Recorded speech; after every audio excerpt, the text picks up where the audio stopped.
herma þegar við búum til svona hermitilraun í líkindareikningi.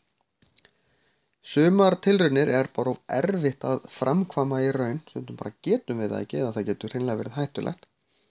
Til dæmis ef að við eigum að fara að reikna út hver eru líkurnar á að hjón eignist 3 dætur.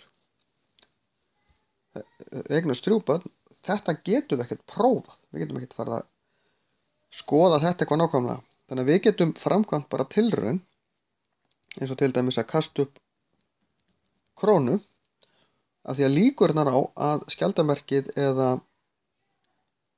krónan komi upp eru jafn miklar og að eignast stráka eða stelpu.